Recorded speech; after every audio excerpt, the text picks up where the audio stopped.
Salut les amis, c'est le Grognard. J'espère que vous allez bien. Aujourd'hui, je vous emmène dans une histoire captivante et mystérieuse qui pourrait bien vous donner des frissons.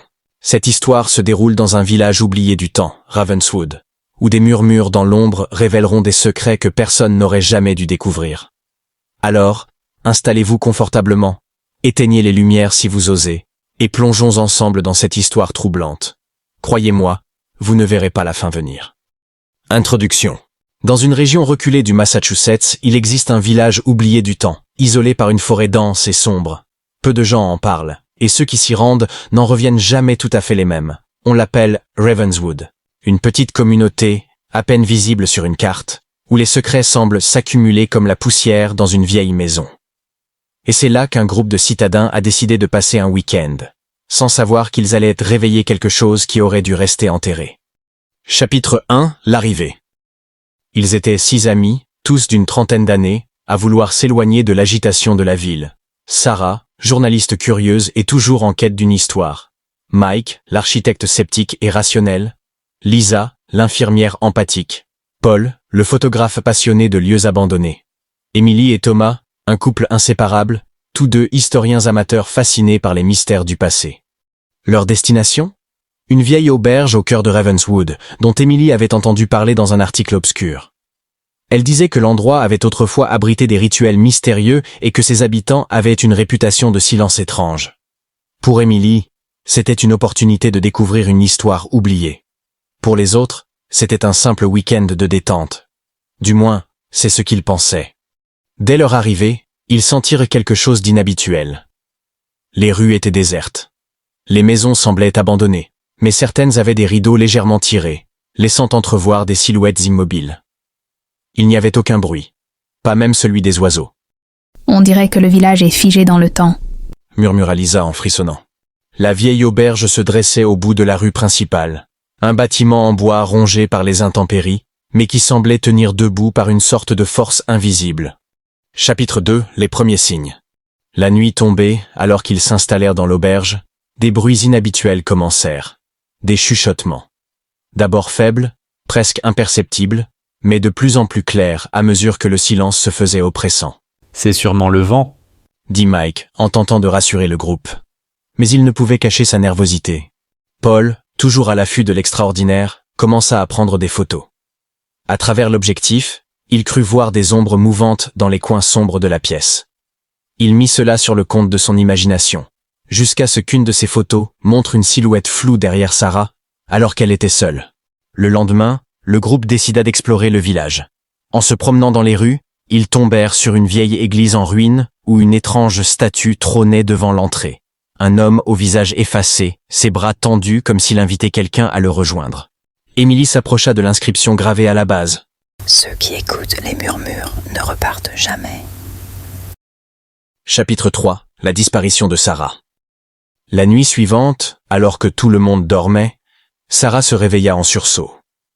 Elle avait entendu son nom murmuré, clairement, comme si quelqu'un se tenait à côté d'elle. En regardant autour, elle vit une ombre filer à travers la porte de sa chambre. Pensant qu'il s'agissait d'une des filles, elle sortit pour les rejoindre. Mais le couloir était vide. Le lendemain matin, le groupe se rendit compte que Sarah avait disparu. Ses affaires étaient encore là, mais aucune trace d'elle. « Elle a dû partir prendre l'air », suggéra Mike, bien qu'il semblait lui-même douter de ses paroles. Mais Lisa trouva quelque chose d'inquiétant. Une série de traces de pas humides menant à la porte d'entrée, comme si Sarah avait suivi quelqu'un dehors. Ces empreintes s'arrêtèrent brusquement au milieu de la route.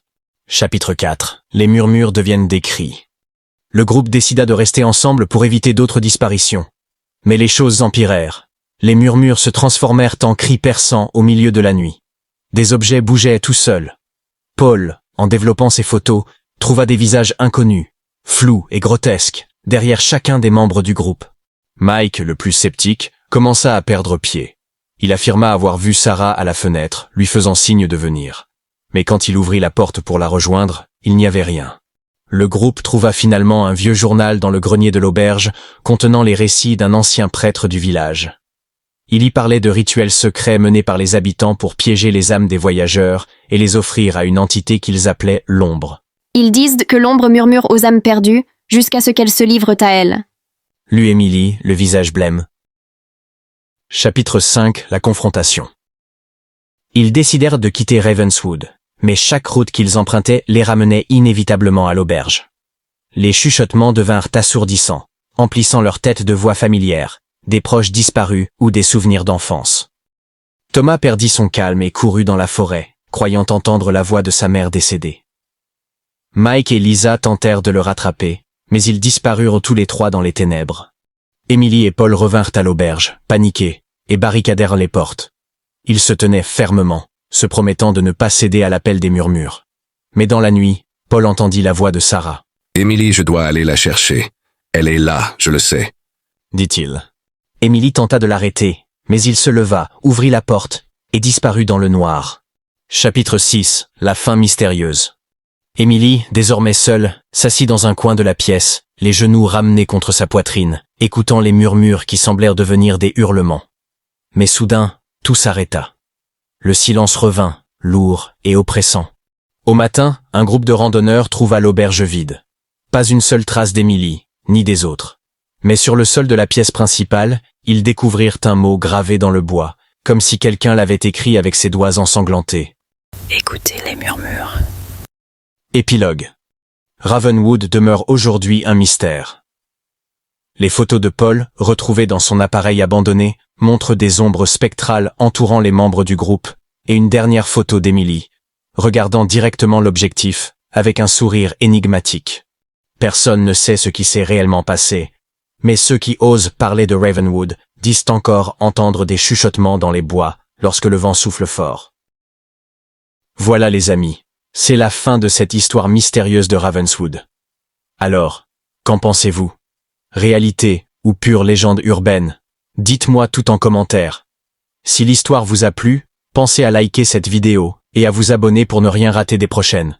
Et surtout, dites-moi, quel sujet aimeriez-vous que je traite la prochaine fois? Une autre légende? Une histoire vraie? Vous décidez. À bientôt pour une nouvelle aventure avec le Grognard.